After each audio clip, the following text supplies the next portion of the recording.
Nos encontramos nueva vez en el despacho del señor director de la Escuela de Filosofía de la Universidad Autónoma de Santo Domingo para darle continuidad a uno de los programas estrella de esta gestión, que es el Archivo de la Voz.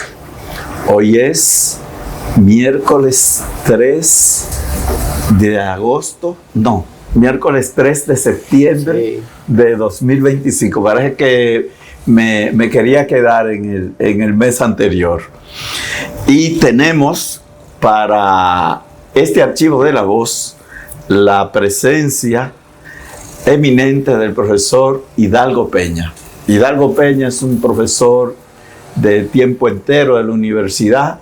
Tiene una formación amplia, no solo en ciencias políticas, en filosofía en un mundo global. Y bueno, ha sido docente no solo de grado, sino también de posgrado.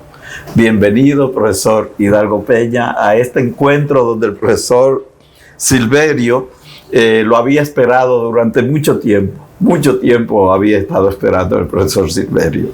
Bien, buenos días, señor director, Luis Silverio, y usted, excelentísimo maestro Alejandro Arbelo, por la invitación que se había pospuesto por razones para mí entendibles. La última invitación, yo estaba fuera del país con mi familia, de vacaciones, y no pude, digamos, decir que no a esta entrega que ya estaba agendada por hace mucho tiempo, y aquí estamos a su disposición para responder las inquietudes que vayan surgiendo en el transcurso de la conversación. Agradecido de la invitación y vamos a ver cómo fluyen las cosas. Como usted sabe, estas entrevistas que ha dado el profesor Silverio son entrevistas en profundidad que se realizan como en tres tiempos, en tres dimensiones. La dimensión estrictamente personal, la dimensión profesional propiamente y la dimensión académica. ¿Quién es Hidalgo Justo? Yo sé, Hidalgo Justo, Hidalgo Peña, yo sé quién es, pero estas conversaciones están ideadas para cuando ya no estemos, para dialogar con la posteridad, de dónde es, quiénes son sus hermanos, sus padres, cómo llega a interesarse por un área tan, vamos a decir, tan poco socorrida como la filosofía. Bien, decir quién soy es una pregunta complicada, una pregunta filosófica, porque yo no soy la imagen que tengo de mí mismo, ni la que tienen otros de mí. Yo soy el seno que dentro de ninguna imagen, dicen por ahí. Pero puedo dar algunos datos sobre mi vida desde mi infancia. Pues yo estoy cercado de San Juan de la Maguana, de un municipio muy productivo, de gente trabajadora, de gente emprendedora, de gente estudiosa. Mi familia viene también con una formación, todos profesionales, mis padres, mi madre también, y me salí del cercado hace ya mucho tiempo por razones de estudio, pero esos son mis orígenes, que siempre, donde quiera que esté, los llevaré acercado en el corazón, porque me enorgullece enormemente, y cuando comienzo mis clases, donde quiera que esté y donde quiera que voy, siempre digo, soy del cercado San Juan de la Maguana, a mucha honra, a mucha honra. Con mi familia, soy el tercero de 4 hermanos, mi hermano mayor es abogado, mi hermano segundo es contador público autorizado, yo soy un filosofastro, politólogo y próximamente licenciado en Derecho, la próxima semana, graduado. Y mi hermano menor es ingeniero civil. O sea que somos 4 hermanos que nos llevamos muy bien y permanentemente estamos reunidos, compartiendo en familia y socializando siempre temas filosóficos y no tan filosóficos. Así es. Con relación a mi vida, decirle que yo en principio no me vislumbré como profesor de filosofía ni como profesor ni siquiera, aunque tengo por parte de mi madre, ha sido maestra por más de 40 años y se enorgullece yo también de haber sido maestra incluso de ministros, viceministros y hasta un juez de la Suprema Corte de Justicia fue alumno, tiene la estampa, la impronta de mi mamá. Y yo no me identifiqué con ser maestro, más bien me identifiqué con mi papá, que que estuvo vinculado al mundo de la justicia. El concepto de justicia siempre me llamó la atención, me llama. Mi papá fue fiscal en primer término, yo en la niñez, luego fue juez de paz. En ese tiempo no se ameritaba ser licenciado en Derecho. Ya luego, mediante Jorge Subero Isa, me parece, en los años 90 hubo una resolución, una disposición de que tenía que ser licenciado en Derecho, pero él pasó esa etapa, digamos, por mucho tiempo siendo fiscal y siendo juez. Y eso a mí me llamó mucho la atención. Ya luego lo cancelaron por razones políticas y vino aquí ya con cierta edad a estudiar Derecho. Y aquí estuvo colaborando en la Procuraduría Fiscal con muchos fiscales, procuradores. Entonces eso me llamó la atención. Ya luego, por razones de vida, yo desde pequeño estuve involucrado en actividades incluso hasta de producción. Yo fui ebanista. Mi papá tenía un conuco, nosotros íbamos también a sembrar y a producir. Cogí mi asada, mi mocha, con mucho orgullo lo digo. Pero también hay una parte social en la que uno estuvo vinculado al deporte, practicaba basquetbol, formaba parte de esas organizaciones deportivas que usted conoce allá porque ha ido acercado. También estuve vinculado a la pastoral juvenil, a la catequesis, y como en enfrente yo tenía la iglesia, pues me sentí más vinculado a la iglesia, y en primer momento, aparte del derecho, luego vino en mí una intención de ser sacerdote, por motivo de que el párroco allá norteamericano, una persona de un santo varón para mi concepción, pues su vida me llamó mucho la atención, y ya luego en el seminario uno pues optó por estudiar filosofía de manera no voluntaria, sino de manera impuesta, porque en el concilio de Trento, después de la Reforma Protestante, se estableció que los que estudian para sacerdote han de ser primero estudios filosóficos y luego estudios teológicos, y en función de eso pues yo estudié la filosofía y me fue gustando, ¿no? Me fue gustando esa carta de Epicuro, ese inicio, ¿no? Que nadie reniegue de la filosofía, que todos debemos filosofar, el viejo o el joven, y que la filosofía sirva como un aliciente para el alma. Fueron de las cosas que me fue entusiasmando, ¿no? El mismo Plotino que decía, 3 cosas me llevan a Dios: la música, el amor y la filosofía. Y el mismo Pedro Abelardo que decía, nadie entra al cielo sino mediante la filosofía. Son de las cosas que uno como que le fue entusiasmando el mundo de la filosofía. Y en el seminario recuerdo que siempre dentro de los seminaristas hay como funciones, ministerios. Uno es encargado de deporte, uno es encargado de trabajo, uno es encargado de liturgia y demás. Yo siempre procuré ser bibliotecario, porque la biblioteca era un espacio donde yo me sentía tan a gusto, y sobre todo dando el servicio, sí, pero esos momentos en los que uno estaba tranquilo leyendo libros que a uno le gustaban de filosofía, y eso me fue cultivando. Después ya, cuando estoy en teología, hice unos retiros y determiné que el mundo religioso no era lo mío. Me salí, pero antes de salirme del seminario, yo comencé a hacer una especie de introspección, una reflexión a los Sócrates, ¿no? De una vida examinada, y yo me dije, caramba, si no voy a ser sacerdote, cuando salga de aquí, ¿cuáles son mis condiciones? ¿Cuáles son mis actitudes que yo podría contribuir a la sociedad? Entonces yo repensé seriamente lo de mi mamá, que era maestra, y yo fui chequeando en mi vida esos sacerdotes y esos profesores que fueron más que profesores, maestros, porque el profesor te da instrucción, te orienta sobre temas, sobre contenidos, pero el maestro logra superar eso y te ayuda a que tú tengas una amplitud también de vida. Entonces yo fui pensando, estos maestros, y yo me dije, bueno, de este me gusta ese estilo, de este me gusta aquello.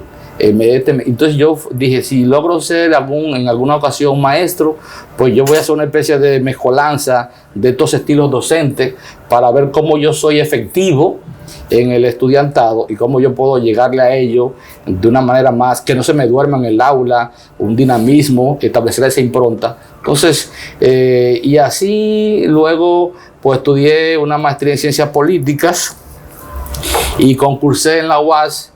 En ese tiempo era requisito la maestría, pero no en el área, como se está pidiendo últimamente. Y a partir de esa maestría de ciencias políticas, pues concursamos. Y aquí tenemos ya unos 25 años de hecho y 28 de derecho. O sea que, como bien dijiste al principio, maestro Velo, hemos colaborado también en posgrado ya por muchos años, en el área de ética y de la metodología, también en otras universidades, también en posgrado, como la UMPU, el ITLA, la Bucaramanga, el seminario, y tenemos ya una experiencia en la que intentamos procurar ser siempre un buen maestro. Uno ya como profesional, como maestro, también se hace al inicio, mediante y después del semestre, permanentemente una inspección, ¿no? ¿Qué bien lo estoy haciendo? O qué me ha faltado por llenar el cometido. Y le pregunto también a los jóvenes, aunque ellos me hacen una evaluación a mí correspondiente, institucional, yo también le pido que me hagan una evaluación personal a título de anonimato para yo ver cómo andan las cosas y yo ver qué tan buen profesor o qué tan responsable o la medida de cómo yo voy cumpliendo con los requerimientos que se me piden. Creo que uno como profesor debe estar permanentemente, primero la formación permanente, pero cuestionándose su quehacer. Eso es propio de la filosofía, ¿no? Su quehacer como maestro. Y comparar y preguntar a los maestros, ¿qué tal tu grupo? ¿Cómo le está yendo en los exámenes? ¿Cómo te responden? ¿Critican? ¿Participan? ¿Cuestionan? Porque entiendo que el alumnado, si tú no le provocas ese espíritu crítico, ese cuestionamiento, si solo van a ser receptores, a críticos y solo te escuchan y no preguntan, creo que uno no cumple el cometido. Uno tiene que provocar al estudiante para que el estudiante pues se despierte, como la famosa arpa de 10 cuerdas de este poeta español, no recuerdo, un poeta español que habla del arpa de 10 cuerdas, ¿no? Que uno es un arpa y hace falta que otro pues ayude a sacar esas notas que hay en uno. Entonces uno tiene que ser como maestro también ese instructor y de sacar las competencias, las habilidades, las condiciones y poner en práctica no solo las competencias duras, que es muy importante y que hoy se exigen en el nuevo currículum, sino también las competencias blandas con los estudiantes, que tengan esa capacidad de resiliencia, ese trabajo en equipo, ese trabajo colaborativo, esa competencia de comunicación, digamos, asertiva, porque hoy vivimos una sociedad, una generación de cristal que es muy susceptible hasta un comentario, hasta una crítica. Entonces uno procura pues fortalecerlo también en esas competencias blandas, la resiliencia, la solidaridad, la empatía, el trabajo colaborativo o en equipo, las competencias discursivas orales, el pensamiento crítico propio de la filosofía. Entonces, si yo no logro, si yo no visualizo que mis alumnos, esa chispa se enciende y si no preguntan, yo realmente me cuestiono. Y eso son de las cosas que me animan a seguir con la formación en las aulas, y creo que, no sé por cuánto tiempo, pero creo que en ese sentido estamos contribuyendo, aunque sea mínimamente, poniendo nuestro granito de arena en el proceso. ¿Ves? Así es. Y esa fusión que ha hecho síntesis en usted de estilos distintos de enseñanza, ¿incluye solo a aquellos maestros que usted tuvo en la universidad o también a los del bachillerato y los de la primaria? Aparte de su señora madre, obviamente. Bueno, sí, porque yo hice un análisis, yo examiné mi vida, mis maestros, y yo también hice una introspección. Mi mamá, para mí también es un modelo de educadora. Y recuerdo que ella se mudó aquí en San Carlos, y a mí me da una gran satisfacción cuando esos jóvenes, ya no tan jóvenes, porque ya se jubiló hace unos 17 o 18 años, cuando ven a mi madre, maestra, caramba, usted me ayudó a que yo, porque la madre mía tenía la particularidad, eso no se hace ya hoy día, de que si algún alumno faltaba, ella se metía por los callejones altamente peligrosos a buscarlo y hablar con los padres, porque había una costumbre en San Carlos y en otros barrios también de que muchos muchachos salían con la ropa de la escuela, pero en la mochila tenían otra vestimenta para hacer sus travesuras. Entonces, cuando mi mamá notaba que faltaba alguien que estaba más o menos desviándose, ella hablaba con los padres y iba allí. Ya eso no se ventila, porque el nuevo código de ética del MINER incluso hasta impide ese contacto con el alumno, lamentablemente, pero uno cuando anda con ellos en San Carlos, que uno se topa con esos jóvenes que están viviendo en Estados Unidos y que vienen aquí, o esos jóvenes que son empresarios, emprendedores, y la alegría cuando ellos ven a mi madre y la saludan, y el cariño y la disposición, uno dice, caramba, esa es mi vieja, esa es mi mamá, y me siento orgulloso de que esos jóvenes la reconozcan como una maestra entregada, porque hace falta eso, ¿no? Que uno vaya al aula, como dice Mercedes Sosa, no me digan que todo está perdido, yo vengo a ofrecer mi corazón. Y en la primera clase yo siempre digo esto, ¿no, señores? Yo vengo a ofrecer mi corazón, y la idea es que podamos contribuir a que ustedes puedan aprender, disfrutar, y también que se traduzca en una buena nota, pero que el aprendizaje, el disfrute, porque creo que la filosofía debe ser, como decía Marco Tulio Cicerón, un gozo en el espíritu. Así es. Usted se describe como cercadense, pero es evidente que a propósito del corazón, una parte de su corazón también pertenece a San Carlos. Sí. ¿Qué parte se quedó allí? ¿Qué parte vino con usted? ¿De qué edad llega usted y su familia a San Carlos? Bueno, mi papá vino primero a Santo Domingo con limitaciones económicas muy fuertes al ser cancelado. Mi papá es un hombre que al sol de hoy no tiene recursos, porque como fiscal y como juez, y aquí también tuvo oportunidades, pero mi papá es un ejemplo de honestidad.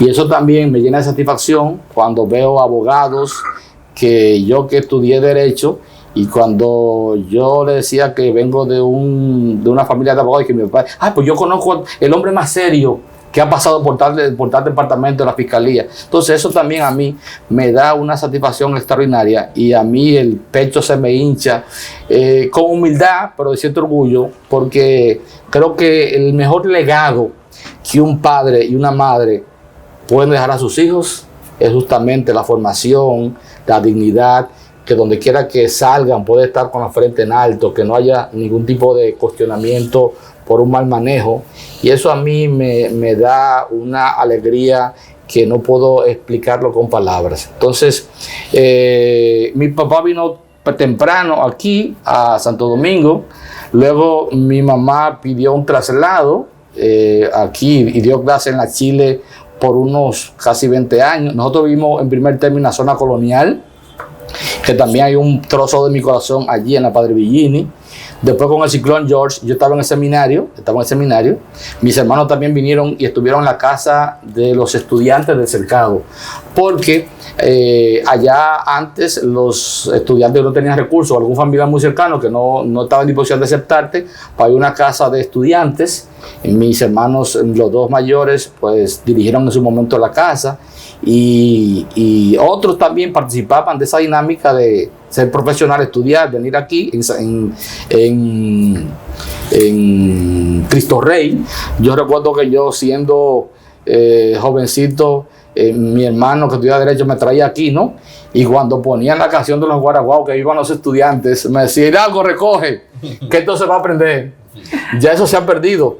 Igual también recuerdo que estando yo en el seminario, me lleva aquí donde vivo actualmente, que era el antiguo club de los abogados, y allí conocí a Norberto Soto, que era embajador y jugaba mucho básquetbol. No, el embajador, y yo, wow, embajador, maestro de la UAS, y me dio esa admiración a ver a Norberto Soto, yo estando en el seminario en ese momento. Entonces, son de las experiencias que uno guarda, atesora por toda la vida. Ya luego nos mudamos en San Carlos vivimos nosotros, los hijos, nos fuimos independizando como es natural, y ahora hace unos 16 años, compré una casa en San Carlos también, pero ya luego, hace 16 años me mudé a Casi Carlos. Pero el vínculo con San Carlos, con la barriada, con la gente, y yo siempre los domingos voy, los sábados, las semanas, porque voy a darle vuelta a mis padres, y nosotros compartimos en familia también los domingos. Eso siempre lo hacemos, es un deber para nosotros, honrar a nuestros padres, darle seguimiento, ver cómo están, cómo andan, qué les hace falta y acompañarlos. El vínculo con zona colonial y con San Carlos es muy estrecho en nosotros.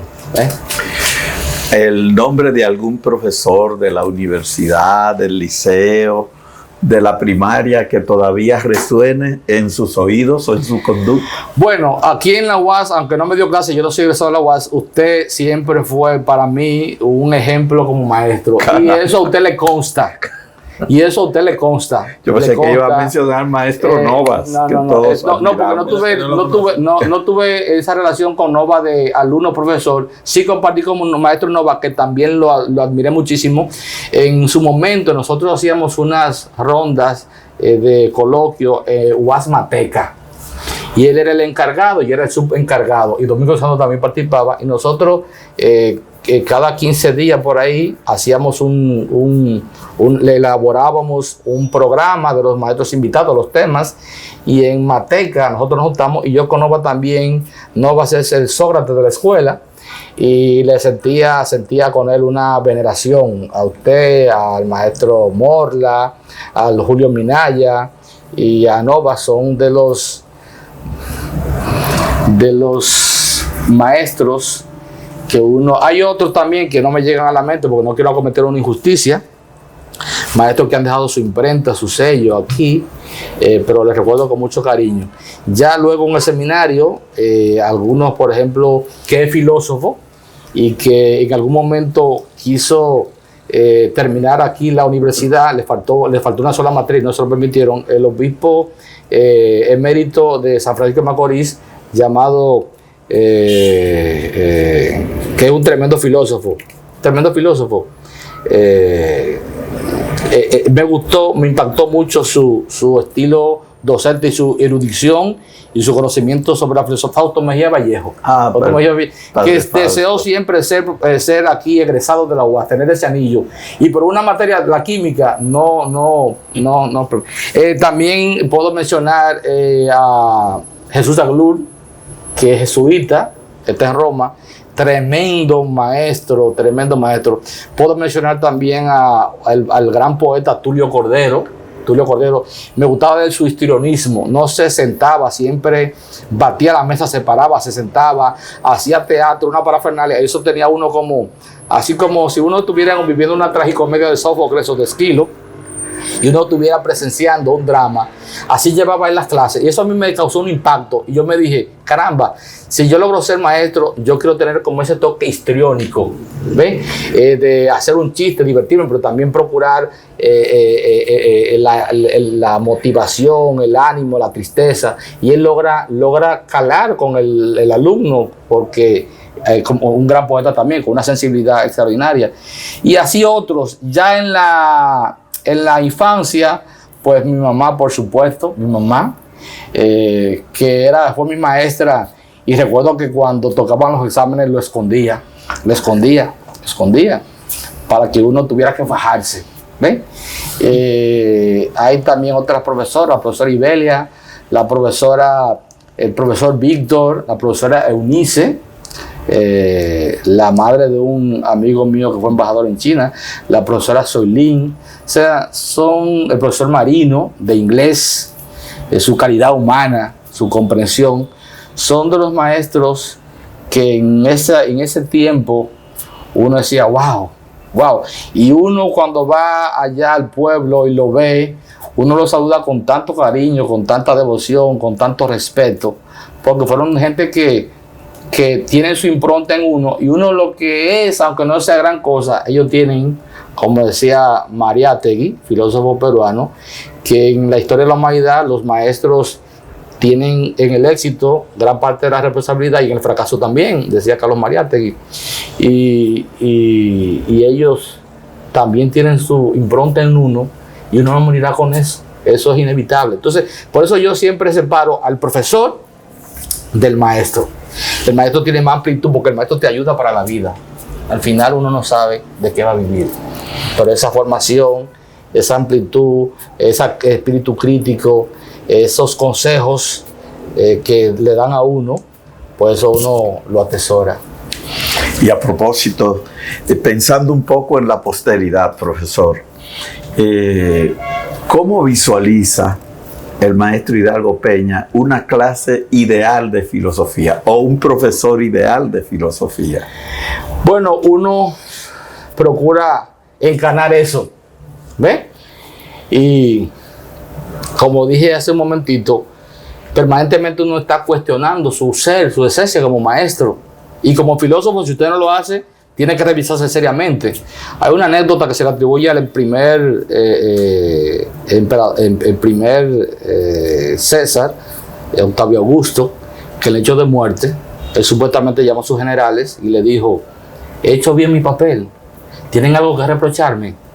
Y los generales decían: no, César, usted ha sido el mejor gobernante de la historia de Roma y tal cosa. Entonces dijo al final: siendo así, fábula acta et, aplaudite. O sea, mi función, como se terminaba en los teatros romanos, mi función ha terminado, aplaudan. Entonces uno procura al final ver resultados, pero también que cuando un alumno, tú termines el proceso con él, te vean también con esos ojos con que uno ve a sus maestros que lo quiere. Y uno le da tremenda satisfacción, tanto en grado como en posgrado, cuando uno ve un logro de un estudiante. Entonces, el profesor ideal para mí tiene que ser un profesor con gran capacidad discursiva, oral, con resiliencia, con una gran empatía, que esté permanentemente dispuesto a colaborar para que la formación del maestro, darle o suministrarle recursos para su educación. Debe evaluar justamente, no solo empeñarse en los exámenes, que es una forma de medir competencias, pero también, como dije hace ahorita, las competencias blandas. O sea, hay un conjunto de elementos que entiendo yo debe constituir el profesor ideal. Uno también se pregunta qué tan buen o mal profesor yo he sido, porque en algún momento yo he afectado a alguien, ¿ves? Yo he afectado a alguien. Uno tiene la capacidad también de pedir disculpas, pedir perdón. Si alguien pregunta algo que uno no domina, uno le dice: mira, yo por el momento ese tema no lo manejo muy bien, dame un tiempecito para yo profundizar en el tema y yo luego usted me hace la pregunta y yo le respondo, que es lo correcto. Entonces, hay no ser arbitrario. El profesor ideal no puede ser, tiene que ser un colaborador, un tutor, un acompañante, un entusiasta, uno que le genere chispa al estudiante y que cuando termine esa llama quede encendida permanentemente. Y que el estudiante diga: wow, profe, pero usted me puso a leerme el mito de la caverna, pero yo también leí sobre tal cosa. Y leí el mito de Giges del capítulo 2 de la República. Y que logre como no contentarse con lo que uno le pone, sino que también logre ir más allá. Porque uno tiene que provocar eso. El profesor ideal para mí, y yo procuro con modestia tener aproximaciones. ¿Ves? Porque no tendría sentido tener aproximaciones. Entonces, en eso andamos como maestro. Sí. Si tuviera que irse a una isla por un buen tiempo, como le tocó a Séneca en su momento, como le tocó ya en el plano de la ficción a Robinson Crusoe, y le dijeran: mire, usted puede llevarse 2 libros o cada uno de un filósofo universal y 2 libros cada uno de 2 filósofos dominicanos. ¿Cuáles libros se llevaría el profesor Hidalgo Peña? Dominicano. Pero me llevaría libros, definitivamente, ¿no? Como creo que a Tolstoy, en un gulag preso, le escribió una carta a su familia, ¿no? No me traigan comida, tráiganme libro para que tengo hambre, para que mi alma no muera. Una desolación. Pensar eso en el día de hoy sería insostenible. Pero decía: mándame libros, buenos libros, para que mi alma, mi espíritu esté vivo. Entonces, yo me identificaría con los filósofos dominicanos. ¿Verdad que sí? Sufrimos del síndrome de Guacanagarix. Tenemos siempre una idea de que los de afuera, que nosotros no pensamos. Sí, aquí buenos pensadores, solo que no le hemos dado el trato correspondiente, y tenemos un deber como escuela también, rescatar a nuestros pensadores y darlo a conocer afuera también.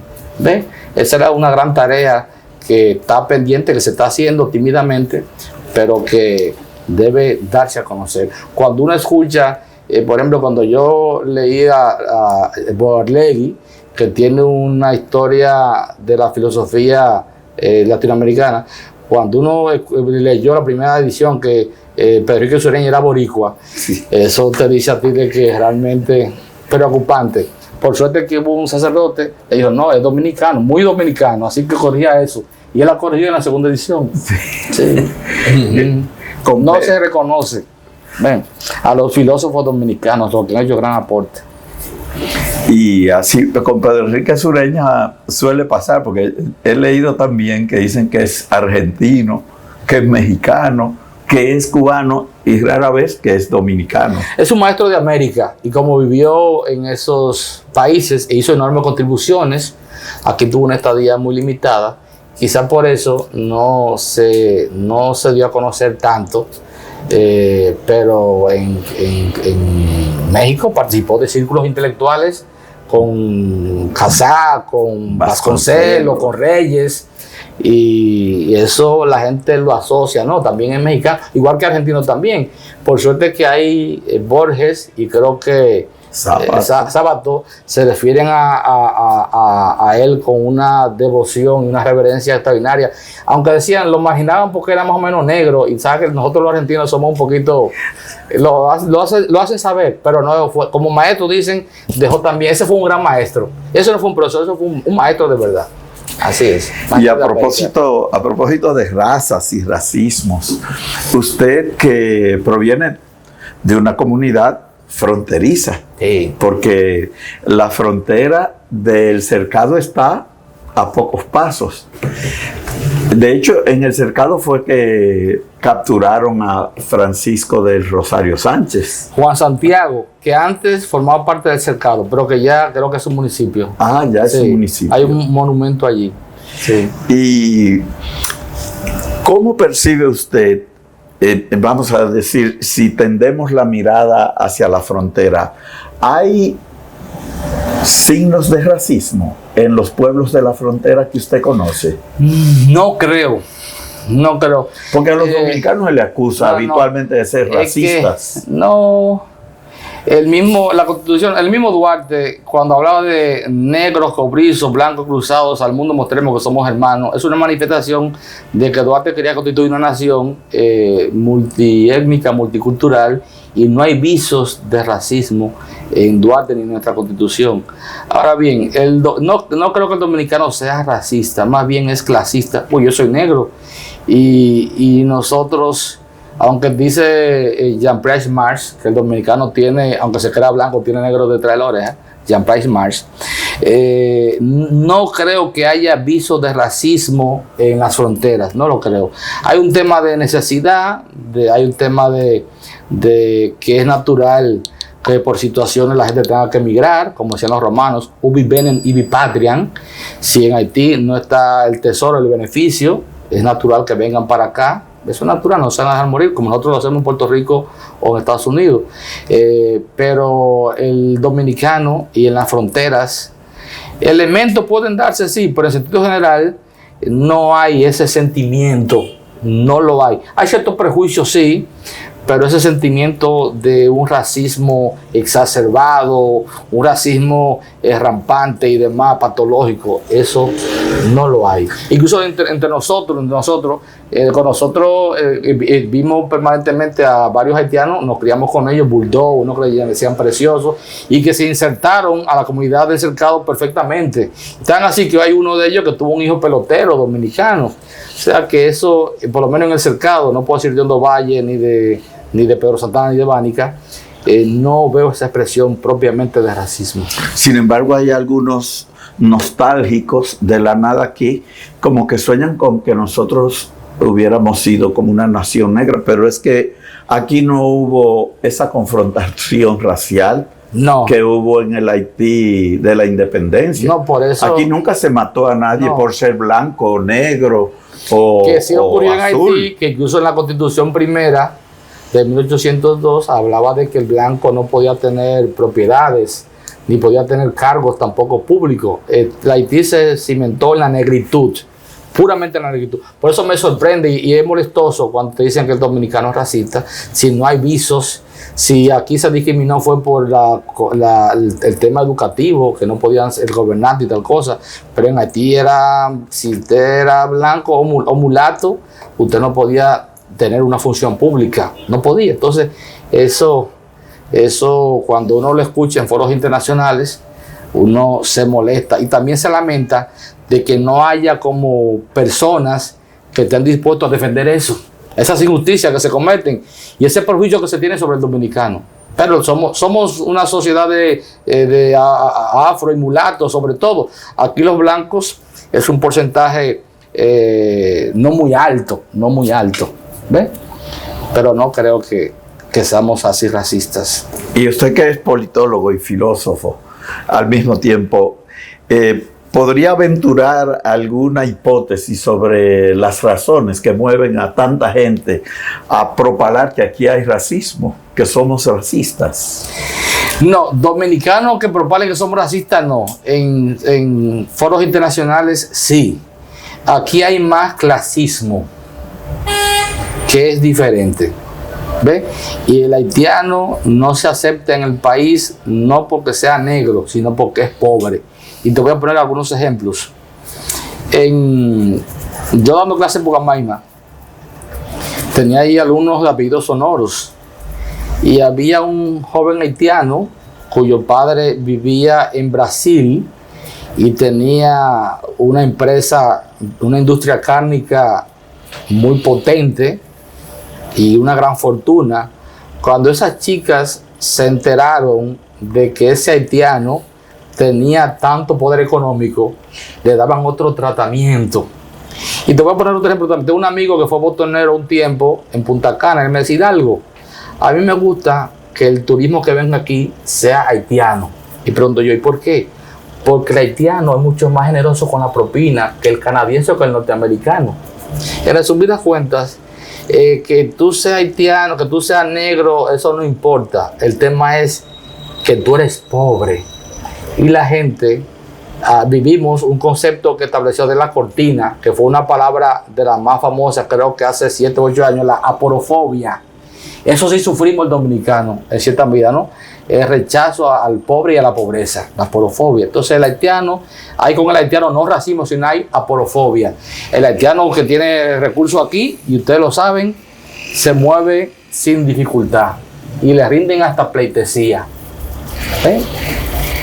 Y volviendo al plano de la filosofía pura, si usted tuviera que pensar en 2 o 3 pensadores con los que usted se identifica, o sistemas de pensamiento del pasado, del presente, a nivel universal o a nivel propiamente nacional, ¿cuáles nombres acuden a su mente? Bien, a nivel nacional siempre me ha llamado la atención Manuel Arturo Peña Valle, que trató el tema de la dominicanidad y el tema de Haití. De hecho, tiene un tratado sobre la historia haitiana, y que lo que él plantea en un contexto del Trujillato, esas cuestiones, esos problemas que plantean están muy vívidas hoy.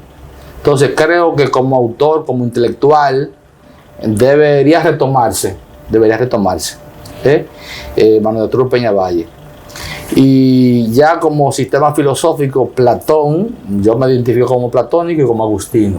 De hecho, estaba hablando de San Agustín hace un momentito, sobre su ciudad de Dios. Entonces son de los autores. Aristotélico soy en buena medida también, por su lógica, su organón, pero más me identifico más con lo platónico y lo agustiniano.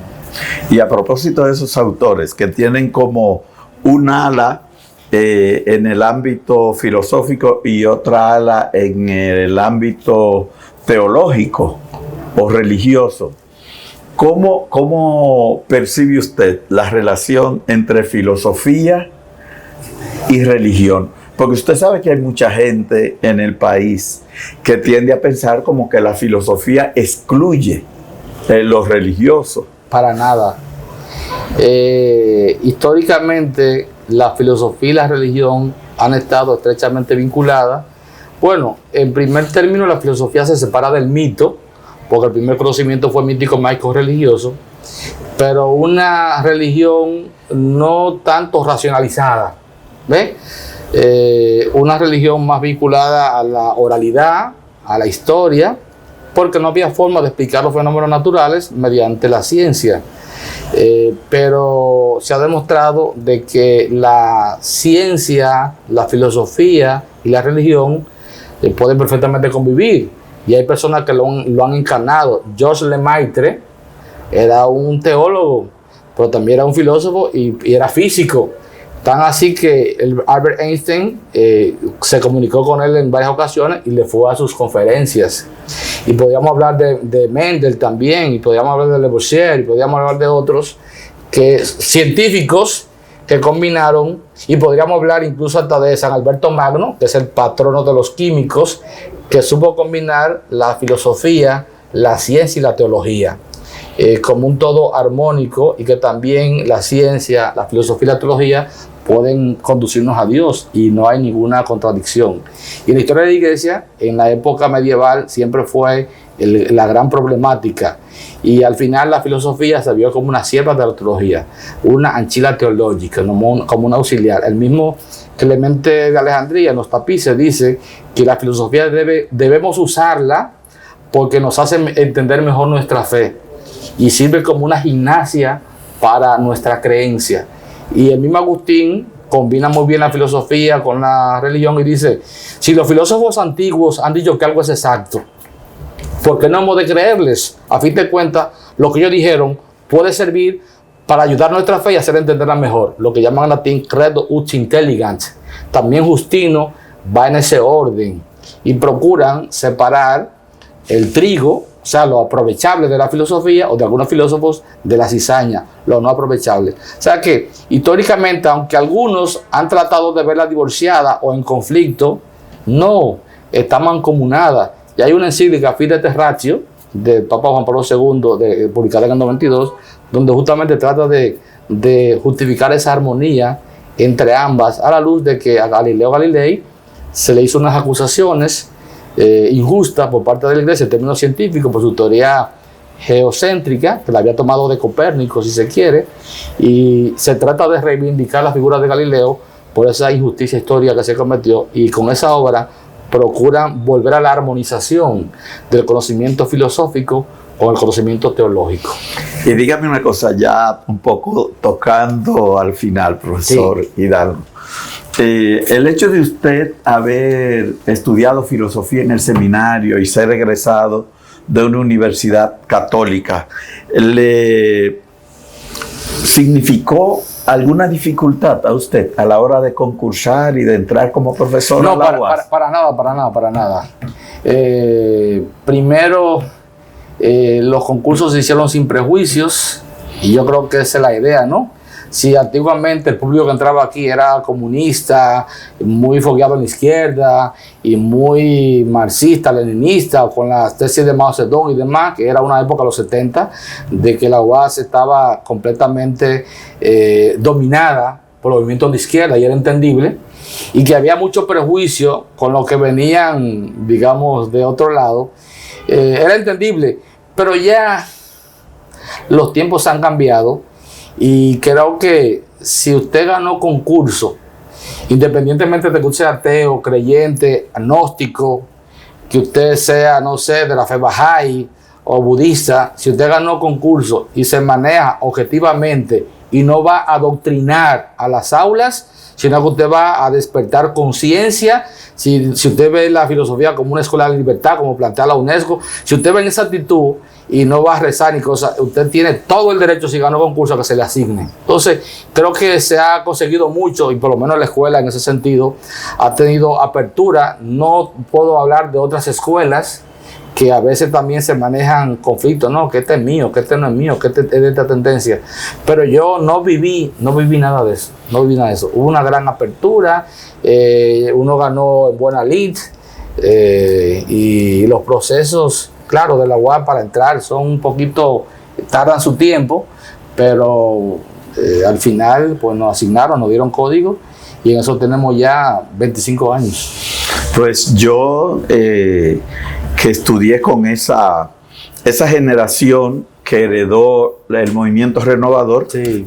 tuve profesores que eran sacerdotes y que venían del sacerdocio también. O sea, aún en los momentos álgidos de predominio del materialismo dialéctico e Sí. histórico, igual se permitió el ingreso aquí, por ejemplo, Miguel Sáez, el Sí. obispo Príamo, Sí. eran profesores de aquí. El profesor Luis F. Cruz También. era y fue seminarista, sí.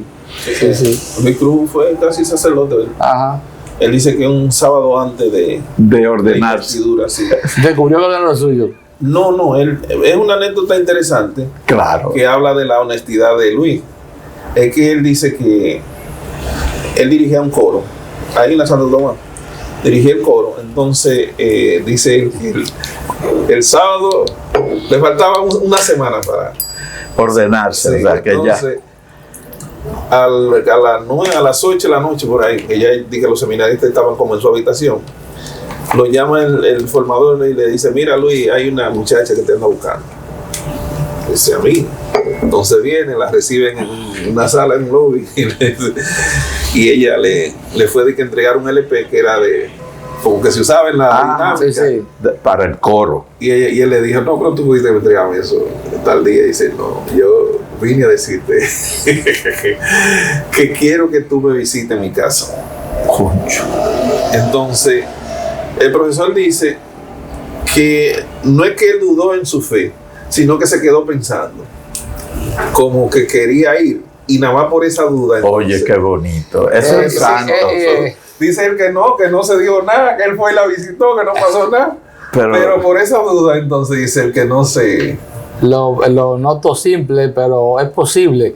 Y le puedo decir que yo que lo traté de cerca aquí como profesor, no me dio clase, ejerció la docencia como un ministerio. Sí. Porque esa sí fue una persona entregada 100%. Sí. No, sí, él fue el armador de la Oye, carrera en su momento de caída. Y fue coordinador de cátedra de historia de la filosofía por mucho tiempo. No, el boletín que el Que ISTEM fundó. 18 números, él Ajá. a puro pulmón haciéndolo él. El ministerio de él fue aquí y qué bueno. Sí. Y qué No, bueno. también en Don Bosco con los jóvenes, Sí. él le trabajó, se entregó a eso, que allá lo reconocen más que aquí, Oiga eso. los estudiantes. Y El en amigo, la, el en amigo, la le decía. universidad también, en la Universidad Católica, él sirvió mucho, en la Católica de Santo Domingo. Y luego en las rondas de la academia, él era, todos los años nos daba un curso de literatura, de la encíclica Fides et Ratio, de latín. Nos dio varios cursos Sí, de sí, latín, sí, porque sí. era además una cabeza, como se suele decir, bien puesta, Sí, bien sí, amueblada. sí. Bueno, profesor Hidalgo Peña, ¿cómo decir? No quiero yo quitarle la gracia del turno del maestro Silverio, que es quien cierra estos encuentros, pero quisiera agradecerle que nos haya concedido al fin la posibilidad de dialogar con usted para el archivo de La Voz. Mi parte siempre concluye con una invitación que es casi una provocación a nuestros entrevistados, que consiste en lo siguiente.